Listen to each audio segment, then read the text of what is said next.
Sebab dagingku adalah benar-benar makanan, dan darahku adalah benar-benar minuman. Barang siapa makan dagingku dan minum darahku, ia tinggal di dalam aku, dan aku di dalam dia. Yohanes bab 6 ayat 55-56. Saudara-saudari yang terkasih, ada ungkapan you are what you eat. Nah, kamu ini adalah apa yang kamu makan.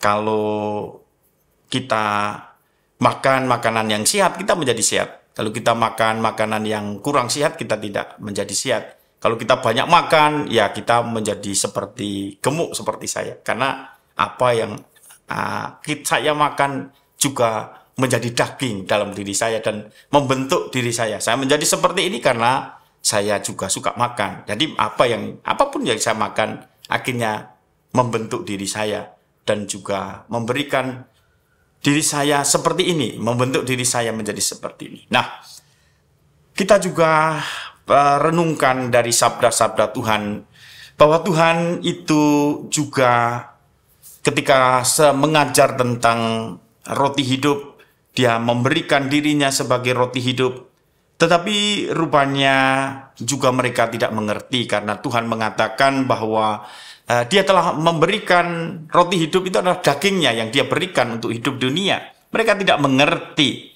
Dan Yesus sekali lagi juga memberikan pengertian bahwa sesungguhnya jika kamu tidak makan daging anak manusia dan minum darahnya, kamu tidak mempunyai hidup di dalam dirimu. Dan barang siapa makan dagingku dan minum darahku, ia mempunyai hidup yang kekal dan aku akan membangkitkan pada akhir zaman.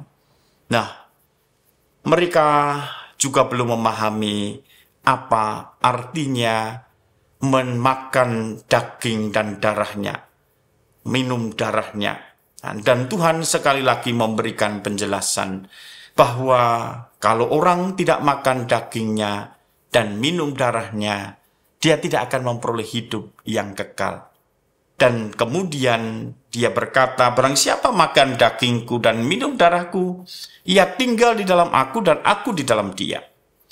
Itu kita bisa mengerti demikian, bahwa ketika kita menerima Yesus dalam Ekaristi, Yesus sendiri yang diberikan kepada kita.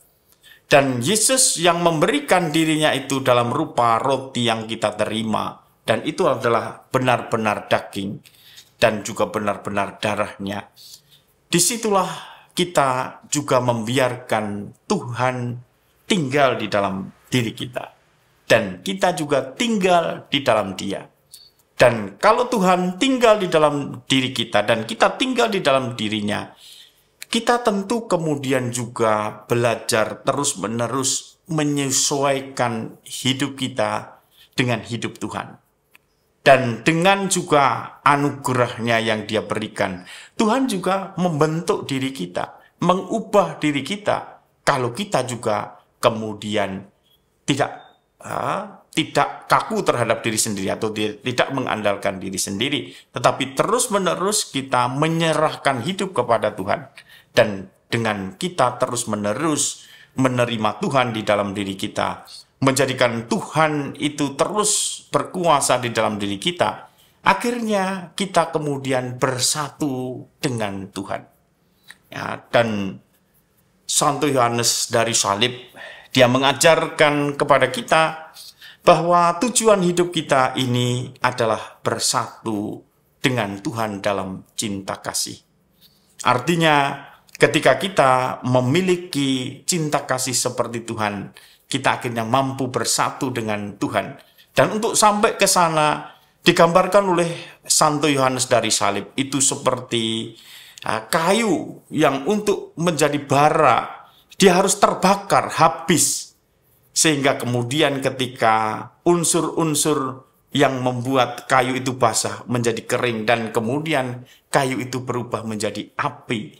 Nah, demikian juga ketika kita selalu kemudian menerima Yesus yang adalah makanan rohani, menerima tubuh dan darahnya dalam hidup kita, kita diharapkan kemudian selalu terbakar oleh Tuhan itu dan membuat diri kita bersatu dengan Tuhan, menjadi satu api dengan Tuhan, menjadi satu kasih dengan Tuhan.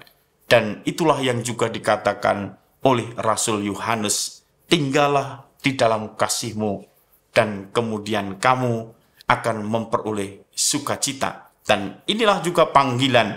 Dan Tuhan juga mengatakan kepada kita semua bahwa sebagaimana sama seperti Bapa yang hidup mengutus aku dan aku hidup oleh Bapa, demikian juga barang siapa memakan aku akan hidup oleh aku.